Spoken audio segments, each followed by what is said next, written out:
وقتی یه آدم غریبه جواب یه سوال رو اشتباه میداد، توی دکمه رو فشار میدادی که بهش شوک وارد میکرد و کل ماجرا بخشی از یه آزمایش بود.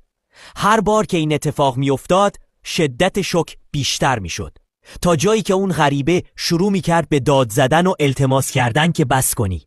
ولی یه مرد با روپوش سفید بهت میگفت ادامه بده و تو هم همین کارو میکردی.